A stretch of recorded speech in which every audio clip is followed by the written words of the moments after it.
हरियाणा में 11 साल बाद कांग्रेस संगठन के निर्माण की प्रक्रिया में जुटे केंद्रीय पर्यवेक्षकों के साथ शुक्रवार को कांग्रेस नेता राहुल गांधी ने बैठक की। इस बैठक में उन्होंने प्रदेश के लिए नियुक्त पर्यवेक्षकों से सीधे बातचीत कर जानकारी ली। बैठक में कांग्रेस महासचिव केसी वेणुगोपाल और हरियाणा कांग्रेस प्रभारी बीके हरिप्रसाद भी मौजूद रहे। बैठक के दौरान कांग्रेस नेता राहुल गांधी ने हरियाणा में संगठन निर्माण को लेकर फीडबैक लिया और सभी पर्यवेक्षकों के साथ अलग अलग जिलों पर चर्चा की।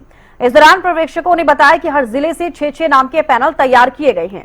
वहीं बैठक में आपसी गुटबाजी का मुद्दा भी उठा, क्योंकि प्रदेश में कांग्रेस जिलाध्यक्षों की नियुक्ति को लेकर पार्टी में हर जगह गुटबाजी खुलकर सामने आ रही है और लगातार कांग्रेस के पर्यवेक्षकों की बैठक के दौरान कांग्रेस कार्यकर्ताओं में आपसी कलह और हंगामा देखने को मिल रहा है।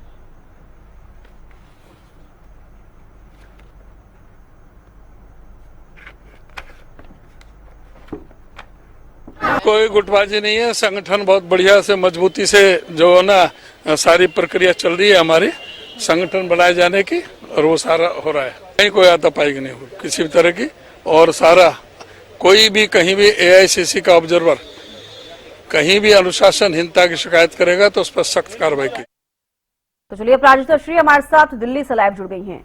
अपराजिता, देखिए, दिल्ली में कांग्रेस नेता राहुल गांधी ने बैठक की, ऑब्जर्वर्स के साथ बैठक की गई, फीडबैक लिया गया, क्या कुछ रहा उस बैठक के दौरान?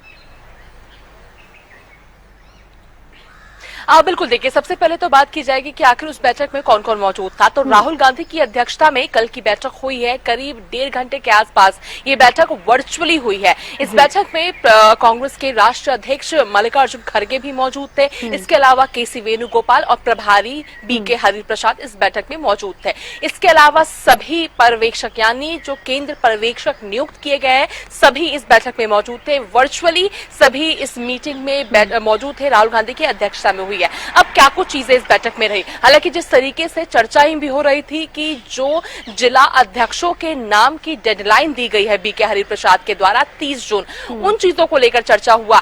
6 से जिस प्रकार से 5 से 6 नाम डालने के लिए कहे गए थे मैक्सिमम, उन्हीं नामों को लेकर चर्चा की गई है। जिस तरीके से हर जिला में 5 से 6 नाम कौन अध्यक्ष बन सकते हैं, उन नामों को लेकर राहुल गांधी के सामने रखा गया है, उन पर चर्चा हुई है, जिसको लेकर राहुल गांधी के द्वारा कहा गया है कि अभी और चर्चा करने की आवश्यकता है, यानी अभी और खंगाला जाए और सबसे ज्यादा उपयुक्त जो उम्मीदवार होगा उनका नाम सामने लेकर आया जाए। इसके अलावा गुटबाजी की अगर बात करते हैं तो वो भी बेहद ही महत्वपूर्ण हो जाता है। तो कल की बैठक में गुटबाजी को लेकर भी चर्चा किया गया है कि कितना ज्यादा हावी है, अगर हावी है तो सबसे ज्यादा कहां परेशानी का सबब बन रहा है, किस नेता के द्वारा किया जा रहा है, तमाम बातों को चर्चा में रखा गया है। इसके अलावा राहुल गांधी के द्वारा यह भी कहा गया है, सूत्रों की माने, कि 55 वर्ष से कम व्यक्तियों के नाम पैनल में रखे जाएंगे, यानी 5 से 6 नामों के जो पैनल तैयार किए गए हैं, 22 जिला 5 से 6 नाम तैयार किए गए हैं हर पैनल में, उन नामों में 55 वर्ष से कम आयु के लोगों को रखा जाए। इसके साथ साथ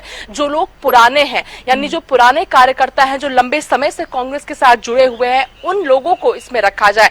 यानी कहीं ना कहीं जो अभी कुछ समय पहले ही कांग्रेस में जुड़े हैं, उन्हें कहीं ना कहीं संगठन से, अध्यक्ष के पदभार से भी दूर रखा जाएगा। अभी समय है, उन्हें किसी प्रकार की कोई महत्वपूर्ण जिम्मेदारी मिले। इसके अलावा जो पुराने नेता हैं, वो भी माना जा रहा है कि पुराने नेताओं को संगठन में जिम्मेदारियों से कहीं ना कहीं संभव है कि दूर रखा जा सकता है। इसके साथ साथ गुटबाजी की अगर बात की जाए तो काफी ज्यादा एक ऐसा महत्व हो जाता है गुटबाजी, क्योंकि अगर चुनावों की बात करते हैं, विधानसभा या लोकसभा की बात करते हैं, गुटबाजी काफी ज्यादा हावी होती हुई नजर आई थी। चाहे नामों को लेकर चर्चा की बात हो, यानी उम्मीदवारों के, कैंडिडेट की नामों को लेकर बातचीत की जाए, या फिर अगर कैंपेनिंग की बात की जाए, तब भी हमने देखा था किस तरीके से गुटबाजी काफी ज्यादा हावी हुई थी, जिसको लेकर के शीर्ष नेतृत्व काफी ज्यादा चिंता में है, जिसको लेकर कहा गया है कि उन्हें सब जो रिपोर्ट है गुटबाजी की, वो भी समझ की जाए कि क्या परिस्थिति है। इसके अलावा कौन से कार्यकर्ताओं ने किस जगह पे परेशानी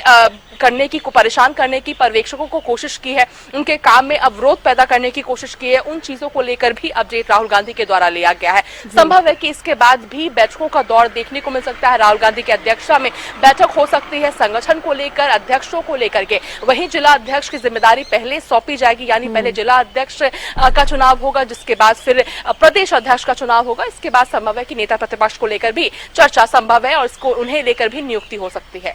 जी। पूरा प्राजता कई चीजें हैं जिसमें कांग्रेस काफी सारी चीजों में पीछे चल रही है। बात की जाए जिला अध्यक्ष की या फिर जैसे अब आपने कहा कि नेता प्रतिपक्ष का भी अभी चुनाव होना बाकी है, अभी तक वो उसको अभी फैसला नहीं कर पाई है कांग्रेस। लेकिन लगातार देखिए, अब जिला अध्यक्ष का जिक्र किया जाए तो ऑब्जर्वर्स नियुक्त किए गए कांग्रेस की तरफ से। लगातार हरियाणा में जिले जिले में बैठक चल रही है, लेकिन आपने देखा होगा कि बैठकों में लगातार हंगामा चल रहा है। कहीं ना कहीं कांग्रेस के बीच में गुटबाजी देखी जा रही है।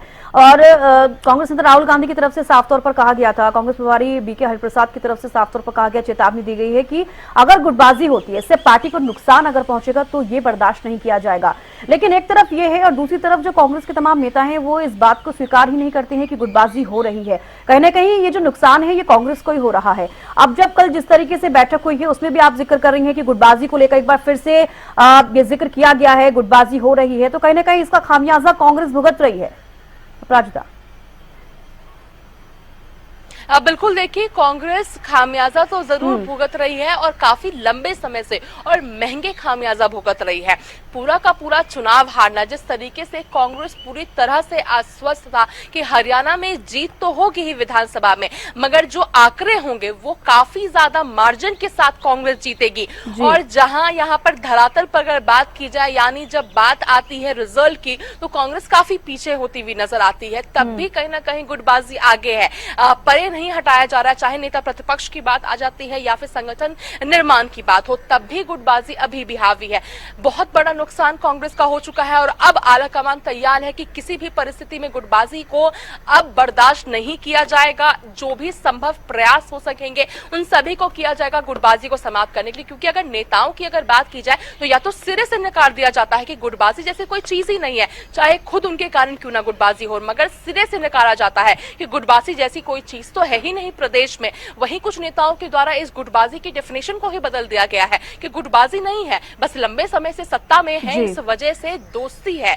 और अगर अपने ही साथी को अगर बढ़ाने की कोशिश करते हैं तो वो कोई गुटबाजी नहीं होती है, बस आपसी सहयोग होता है। तो डेफिनेशन ही बदल दिया जा रहा है, यानी मानने को तैयार नहीं है। और जब सवाल उठाए जाते हैं उनकी पार्टी को लेकर के, तो भारतीय जनता पार्टी पर भी सवाल उठाया जाता है कि उनसे जाकर क्यों नहीं पूछते। तो कहीं ना कहीं अपनी गलती को मानना, उन्हें सुधारना यहाँ पर कांग्रेस के नेताओं में नजर नहीं आ रहा। और कहीं ना कहीं यही कारण है जिस वजह से राहुल गांधी के द्वारा स्पष्ट रूप से कह दिया गया है कि 55 वर्ष से ऊपर जो लोग होंगे उनके नामों को पैनल में ना डाला जाए, गुटबाजी पर रिपोर्ट कार्ड सबमिट किया जाए और रिपोर्ट कार्ड सीधा मेरे पास आए। क्योंकि इससे पहले भी कई बार देखा गया है कि शिकायत की गई है नेताओं के द्वारा कि हमारी बातों को राहुल गांधी तक पहुंचाया नहीं जाता, मल्लिकार्जुन खड़गे तक हमारी बात पहुंचती नहीं है, और अगर पहुंचती भी है तो तोड़ मरोड़ कर पहुंचाया जाता है, यानी ट्रांसपेरेंसी नहीं है। जिसके वजह से इस बार केंद्रीय पर्यवेक्षकों को नियुक्त किया गया है, राज्य पर्यवेक्षक मौजूद है, उन्हें भी नियुक्त किया गया है, जिम्मेदारी दी गई है, मगर उस प्रकार की जिम्मेदारी नहीं। यानी जब बात राहुल गांधी और पर्यवेक्षक के बीच में होगी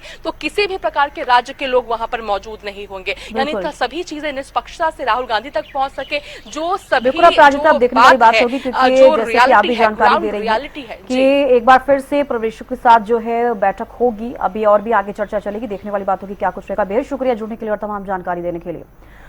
तो देखिए, आपको बता दें इस पर और भी ज्यादा बातचीत करने के लिए बीजेपी से प्रवक्ता नेहा धवन हमारे साथ जुड़ गई हैं और कांग्रेस से सुरेश रोड प्रवक्ता हमारे साथ जुड़ गए हैं। बहुत बहुत स्वागत है आप दोनों का हरियाणा न्यूज पर।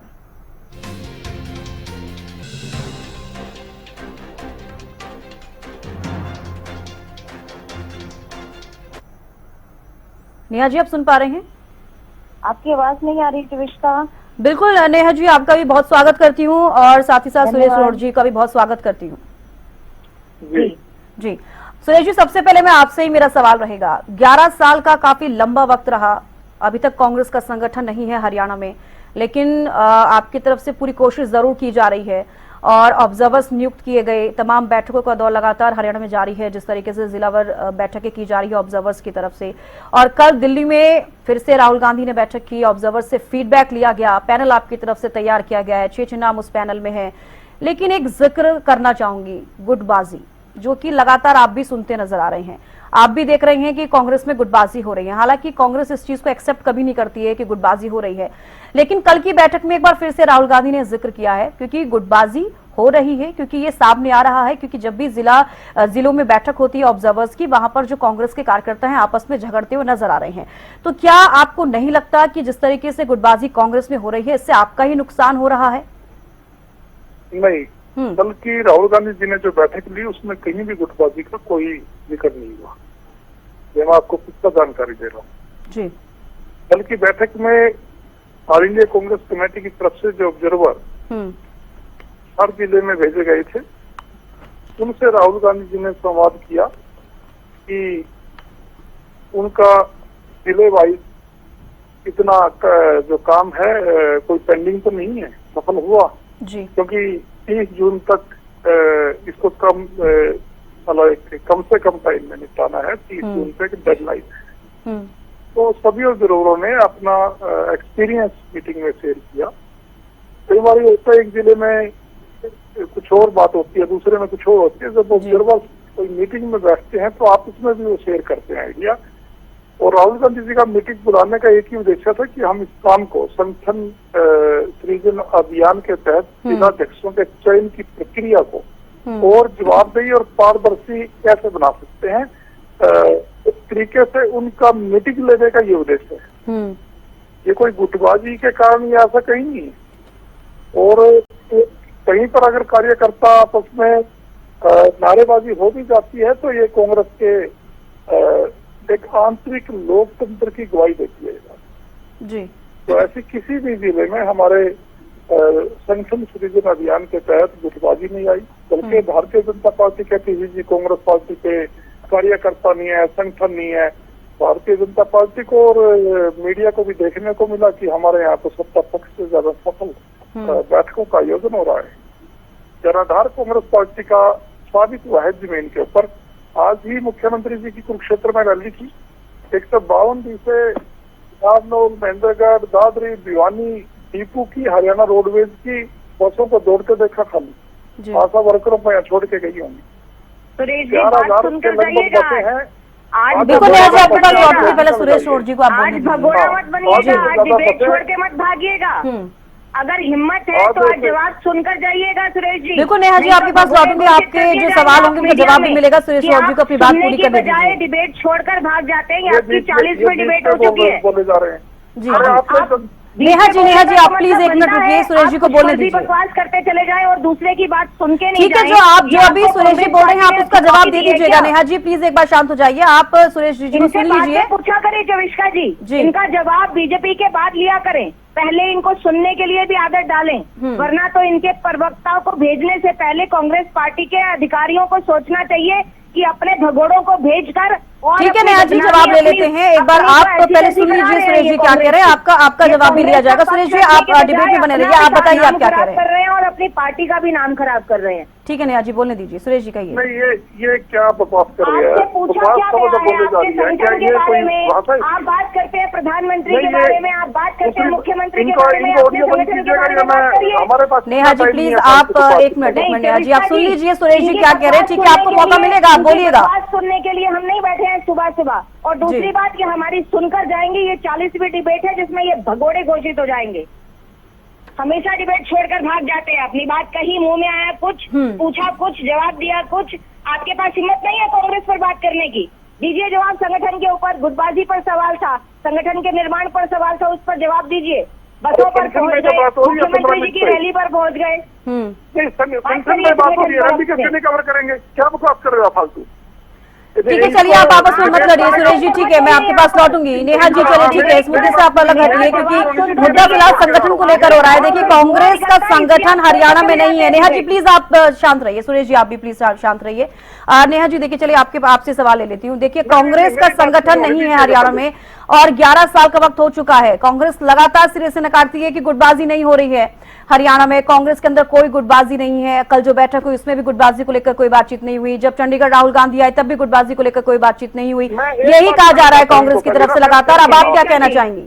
कहिए जी। अगर ऐसी कोई बात नहीं होती तो शायद आपको भी ये नजर आता, हरियाणा प्रदेश की जनता को भी ये नजर आता और आज का डिबेट भी इस पर नहीं हो रहा होता। इसका मतलब जहां आग है वहीं धुआं उठते हुए नजर आता है। कांग्रेस पार्टी की जितनी भी विषमताएं हैं, जितनी भी विभिन्नताएं हैं या उसमें जो भी खामियां कमियां हैं, ये सब कांग्रेस पार्टी के कार्यकर्ता ही दिन रात सबके सामने उजागर करते रहते हैं। सबसे पहली बार जब चुनाव से पहले, विधानसभा लोकसभा चुनाव से पहले यानी कि 24 के चुनाव से पहले जो इनके पर्यवेक्षक लगाए गए थे उदय भान जी के प्रदेश अध्यक्ष बनने के बाद में सबसे पहले जब वो मिलने के लिए आए बाबरिया जी, दीपक बाबरिया जी, जब वो आए थे सबसे पहले वहां पर हुड्डा समर्थकों, और मैं तो रिसेंट बात बता रही हूँ, बहुत पुराने इतिहास की तो मैं बात ही नहीं कर रही हूँ, और कुमारी शैलजा जी के और रणदीप सुरजेवाला जी के समर्थकों में जूता मजाई हुई थी, जूते फेंके गए थे उस मीटिंग के अंदर, और वो अनकंट्रोल्ड जो दीपक बाबरिया जी की फर्स्ट एंट्रेंस पे ही, वेलकम पर ही ये कार्यकर्ताओं का झगड़ा देखने को मिला था। उसके बाद कितने ही ऑब्जर्वर बदले, कितनी चीजें बदली, कुछ भी नहीं बदला। ऑब्जर्वर तो बदले लेकिन स्थिति में कोई परिवर्तन नहीं आया। अभी भिवानी और करनाल में जिलाध्यक्षों की जो चुनाव थे उनके लिए जो इनके बाहर के पर्यवेक्षक और यहाँ के पर्यवेक्षक भी लगाए, उन सबके सामने कार्यकर्ताओं के बीच में क्या अनुशासन दिखा ये हम सबके सामने है। ये चर्चा आज बच्चे बच्चे के मुंह पर है। 18 साल का वोटर हमारा जो है, संविधान में अधिकार मिलता है वोट डालने का, तो जो बच्चा आज पहली बार वोट डालेगा, मैं 18 साल से नीचे की तो बात ही नहीं कर रही, 18 साल से ऊपर जितने भी वोटर्स हैं हरियाणा प्रदेश के, आप किसी से भी पूछ लीजिए कि क्या आज इस डिबेट में बैठे कांग्रेस के प्रवक्ता, इनसे भी पूछ लीजिए कि आप जिस गुट से संबंध रखते हैं, आप दूसरे गुट की जय जयकार बोल सकते हैं क्या यहाँ पर? ये गुटबाजी की बात जग जाहिर बात है। और मैं सबसे महत्वपूर्ण बात कहूंगी, प्रवक्ता की ड्यूटी है अपना पक्ष रखना, अपनी पार्टी की मान सम्मान को बचाना, लेकिन आज क्या यहाँ पर बैठे लोग भी इस बात की जो है सही बात रख सकते हैं क्या कि आने वाले टाइम में इतने समय पर संगठन बनेगा? किसी भी संगठन की मजबूती उसके कार्यकर्ताओं का अनुशासन बहुत जरूरी है। आज भारतीय जनता पार्टी की वाहवाही पूरे प्रदेश भर की जनता ही नहीं, देश भर की जनता नहीं, विदेशों में भी अगर हमारे संगठन की चर्चा और बढ़ाई चल रही है तो वो केवल और केवल एक वजह से है क्योंकि हम देश को सर्वोपरि मानते हैं। उसके बाद हमारा सारा समर्पण अपनी भारतीय जनता पार्टी के, ठीक है नेहा जी, जवाब लेकर सुरेश जी भी कहना चाह रहे हैं। ठीक है नेहा जी, सोचते हैं ये समर्पण आज कांग्रेस को भी जरूरत है। ठीक है नेहा जी, लौटेंगे आपके पास। सुरेश जी देखिए, आपने सुना नेहा जी क्या कह रही है, लेकिन मेरा एक सवाल आपसे ये भी है कि बल्लभगढ़ से जो पूर्व प्रत्याशी है पराग शर्मा, आप उन्हें जानते होंगे, उनकी तरफ से भी आपने देखा होगा कुछ दिन पहले किस तरीके से जब ऑब्जर्वर्स की मीटिंग चल रही थी तो उसमें कांग्रेस के कार्यकर्ताओं पर भी उन्होंने सवाल उठाए। उन्होंने कहा कि जब विधानसभा चुनाव शुरू होने वाले थे उससे पहले कांग्रेस के कार्यकर्ताओं ने इस कदर बीजेपी का साथ दिया कि कहीं ना कहीं अंदर खाने चीजें ऐसी हो रही हैं। तो ये उनके सवाल है, उनके जुबान से ये कहा गया है, अब ये मेरा नहीं है ना ये मीडिया कह रही है। अब आप इस चीज को समझिए कि एक तरफ आप कह रहे हैं गुटबाजी नहीं हो रही है, अब भिवानी चरखी दादरी का जिक्र करूंगी, करनाल का जिक्र करूंगी, ऑब्जर्वर्स की जो मीटिंग हुई वहां पर भी कांग्रेस कार्यकर्ताओं ने आपस में हंगामा किया। तो अगर आप इसको ये कह रहे हैं कि आपस में बातचीत करना एक लोकतंत्र को संदेश जाता है कि आप अपने लिए अगर आवाज उठा रहे हैं तो ये एक मजबूत पार्टी नजर आती है, तो अगर आप इसको मजबूती कहते हैं तो कांग्रेस के जो कार्यकर्ता आपस में एक दूसरे पर सवाल उठा रहे हैं, आरोप लगा रहे हैं, तो उसको आप कैसे समझ रहे हैं फिर? देखिए, जो आपने पराग शर्मा जी की बात का जिक्र किया तो उन्होंने विधानसभा चुनाव लड़ा, अगर किसी ने उनकी मदद वहाँ पर ठीक से नहीं की तो उनकी वो जो बात है वो जायज है। वो कांग्रेस कार्यकर्ता, ये थोड़ी है कि कांग्रेस के कार्यकर्ता थे, एक समर्थक भी होते हैं, किसी दूसरे नेता के समर्थक होंगे, उन्होंने वो बात बिल्कुल सही कही, जिन्होंने मेरा साथ नहीं दिया, होना भी चाहिए। जब बैठक होगी ना तभी तो चर्चा होगी। अब ऐसे एग्जाम होते हैं, आप 10वीं में पढ़ रहे हो तो 10वीं में एग्जाम होंगे, फेल भी होंगे, पास भी होंगे, अगर एग्जाम ही नहीं होंगे फिर तो सारे पास हैं। बिल्कुल, तो वो कांग्रेस के नेताओं को समझना चाहिए कि अगर फेल पास हो रहा है, अगर फेलियर भी हो रहा है तो किसी वजह से हो रहा है, अगर पास हो रहा है तो किसी वजह से हो रहे हैं। देखिए, एक प्राकृतिक नियम है, एक ही स्कूल में एक ही सिलेबस, एक ही एनसीईआरटी की बुक्स और एक ही प्रोफेसर पढ़ाता है। अब नेहा जी के 33% मुश्किल से आते हैं और आपके 90% आ जाएं, तो ये होता है ना हर जगह। आप इसको मिटा दोगे इस फैसले को, ये दिमाग की बात होती है। ये जो गोबर भक्त है बीजेपी के, ये दूसरी बातों को पकड़ेंगे, आप उसमें से अच्छी चीज को निकालोगे। चलिए ठीक है, गुटबाजी एक तरफ। सुरेश जी बता दीजिए, आपका संगठन बन जाएगा 30 जून तक, आपके लिए कहा गया है, कांग्रेस कह रही है कि पैनल तैयार हो जाएगा, हाईकमान के पास चले जाएगा, और जैसे कि कल बैठक हुई है कहा गया है कि 55 वर्ष से नीचे के लोगों को ही प्राथमिकता दी जाए, पुराने लोगों को प्राथमिकता दी जाए। तो आपका संगठन जल्द बनने के लिए तैयार है सुरेश जी?